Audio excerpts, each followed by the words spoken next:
Oh, baby, this one's gonna sting, because sometimes the most painful truth don't come from your enemies. It come from the people you thought were your team. So let's talk about Congresswoman Jasmine Crockett, the outspoken, camera-ready Democrat from Texas, who just got a cold, hard reminder that loyalty don't always come with reciprocity, especially if you a black woman in the Democratic Party. Now, sis done pulled her name out of the running for a major leadership role, the ranking member of the House Oversight Committee, after she came in dead last in the preliminary vote. And you could tell in her interview with the Griot, she was feeling it. Not just the loss, not just the politics, but the message.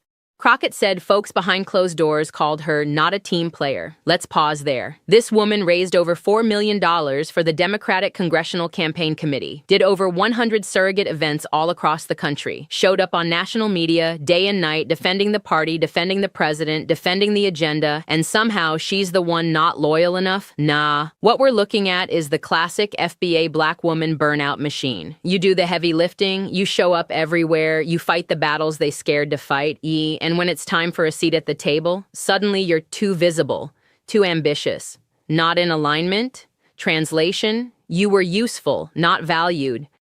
Let's go on and call it. The Democratic Party has already moved on from needing black women. Not morally, not historically, but politically. They used us as the moral compass for decades, put us on the front lines, made us the face of every campaign in every battleground state, and we showed up. In droves. From Alabama to Philly to Georgia, we showed out. But once the power started shifting, once Kamala didn't deliver in 2024 and they couldn't milk that first black woman VP energy anymore, suddenly, we're not the centerpiece no more.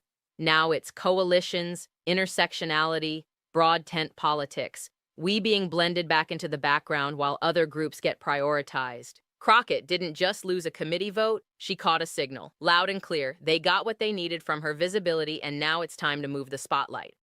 Crockett did what so many black women in politics do. Went above and beyond, gave money, time, energy, and name recognition to a party that only claps for you when you're useful. But when she needed something back, that support was quiet, cold, and calculated. And the worst part? She ain't even bitter. She said she's gonna take a step back like 92% of black women who felt disillusioned after 2024. Let that number breathe. 92%. That's not a one-off. That's a political abandonment crisis. And it's not just voters, it's elected officials like her feeling it too. Now, what I do respect, she said she's done pouring energy into places that don't see her. She's shifting to the grassroots, going where she's wanted, not just tolerated. She said she's refocusing on black churches, the community, and her home district in Texas. She mentioned Reverend Al Sharpton, Jamal Bryant, William Barber, people who still understand the heartbeat of our community. That's where she's headed, and that's what a lot of us need to be doing. Stop investing where we ain't respected. Stop trying to earn what we already paid for in full. Crockett waking up, and I hope more black women in power do too. That whole not a team player line they fed her, classic political gaslight. When they say that to a black woman, what they mean is, you talk too much. You don't know your place. You shine too bright.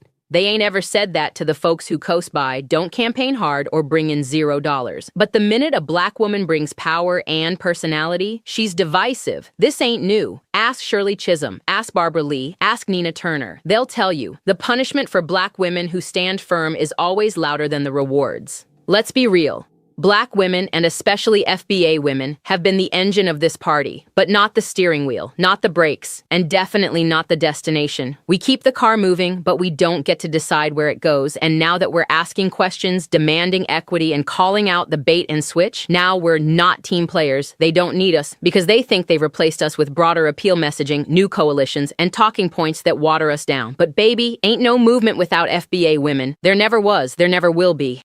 Crockett said she's going to start working where people are begging for me to be. That part, we should all be asking, where are we begging to be, and where are we being begged to lead? Because this political machine, it ain't loyal, it's opportunistic. And if we don't delineate our value and focus on power building, not party building, we're gonna keep repeating this cycle. So here's the bottom line. Jasmine Crockett ain't just stepping back, she's stepping forward in a new direction. And that should be a blueprint, because when you've done all you can for a team that don't see you, baby, it's time to draft your own playbook. This ain't about feelings, it's about facts. The Democratic Party doesn't need black women the way it used to. Not because we lost value, but because they think they've moved on. Let's not cry about it, let's capitalize on it. This is LaSherika with AfroWire AI, and I'm here to remind you, just because they use your face don't mean they value your voice. Stop